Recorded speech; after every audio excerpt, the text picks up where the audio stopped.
So last class we have seen what is electrostatic potential energy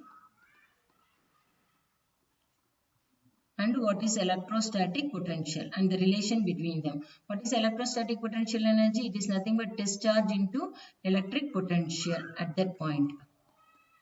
So electric potential is nothing but what work done in bringing a unit positive charge. Whenever you are talking about unit positive charge, that time electric potential you have to mention. The stored potential energies at that point is nothing but electric potential. So now we are going to derive electric potential at a point due to a point charge. Okay. So now consider there is a point charge Q which is fixed at this point. This is the source charge. And this source charge will produce an electric field. It is spherically symmetric. We are considering only this field line.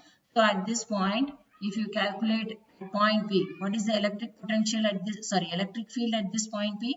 You can easily say that it is KQ by R square. So what is the electric potential at this point P? That is what we are going to derive. So let us consider this point P is at a distance R from the source charge. Now, in order to find the electric potential, let us consider that Q0 is the discharge which is placed at the point at infinity. At infinity, it will not experience any electric force. But as soon as it starts moving, what happens at any intermediate point A, it will start experiencing an electrostatic force of repulsion because both are positive. So it will be Fe. What is the electrostatic force acting on it? Coulomb's force. There is nothing but K capital Q, Q0 by R square, correct? Here what is the distance we have taken? Distance we have taken should be, let us consider this distance as x. So it is Q0 by x square. This will be the electrostatic force of repulsion. But we have to move the point charge Q0 from A to P.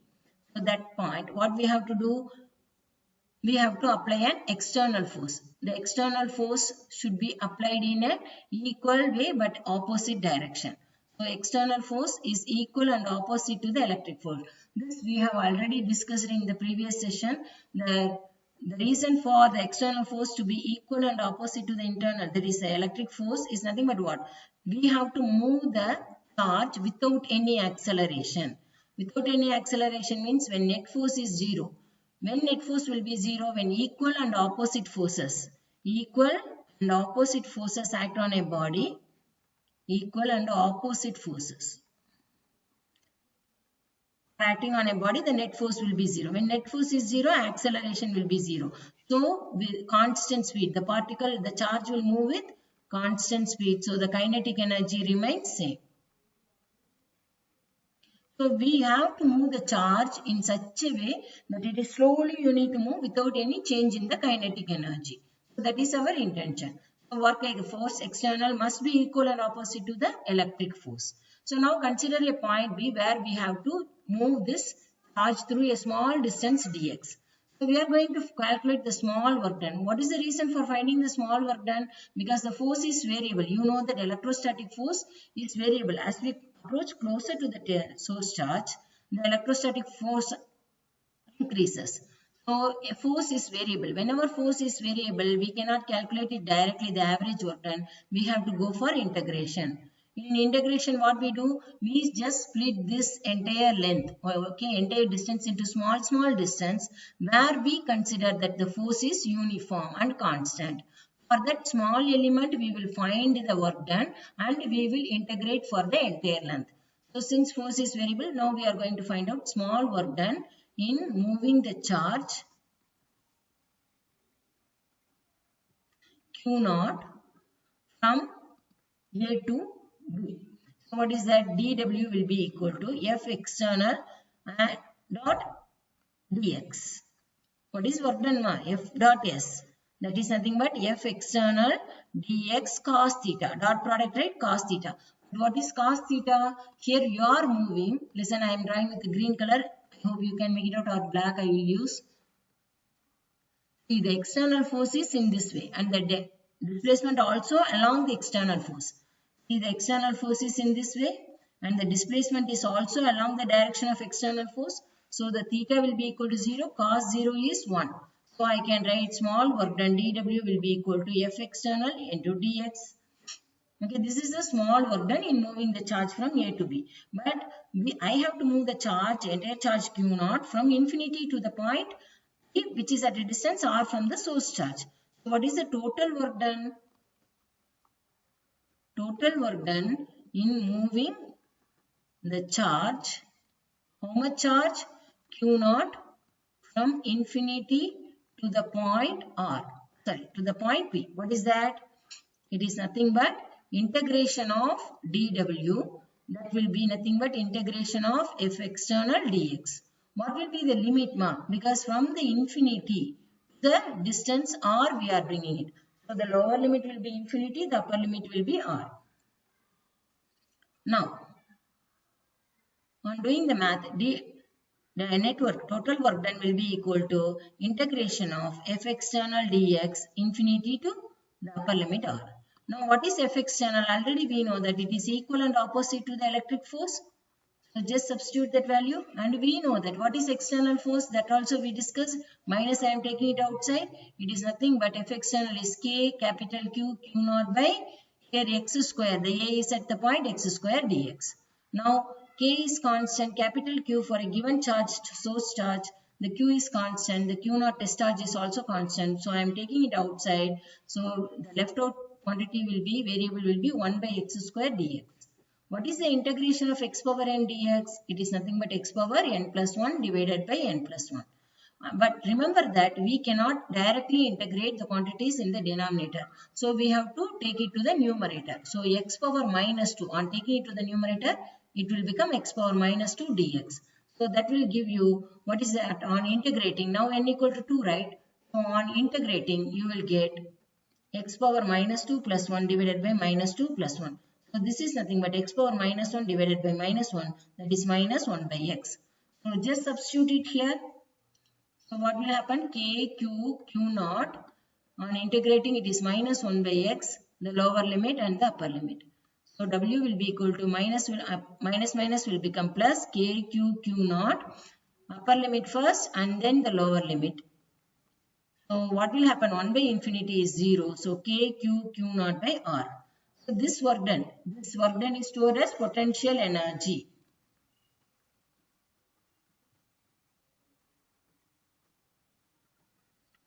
So you can directly write potential energy is what? K, Q, Q0 by R.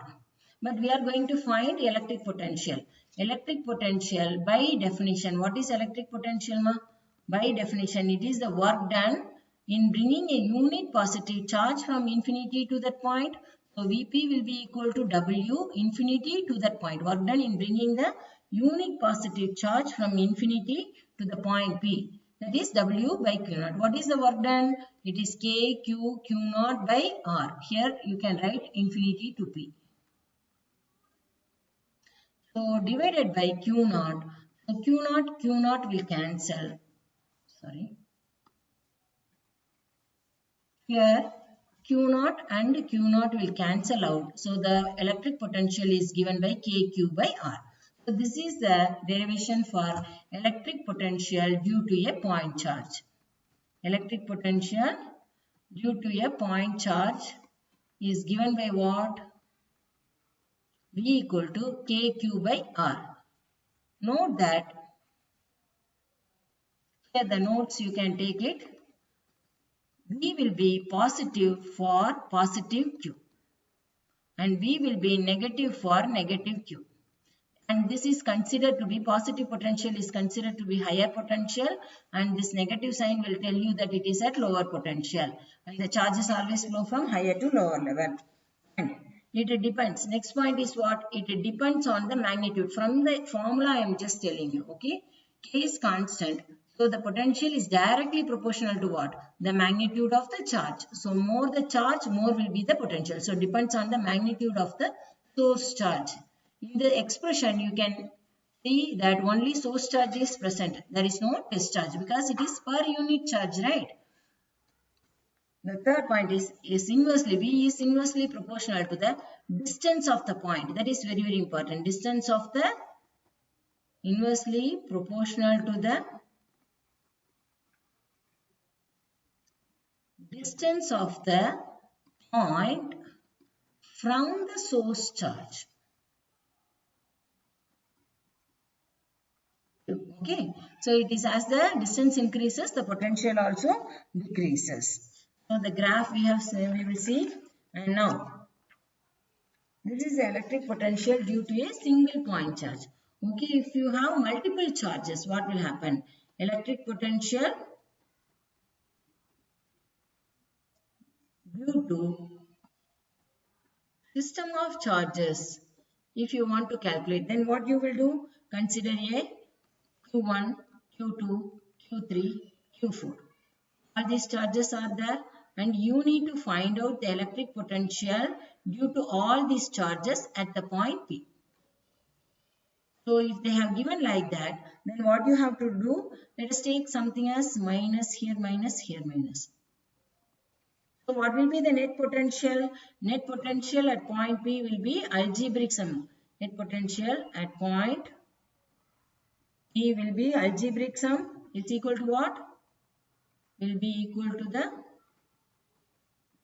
algebraic sum means what?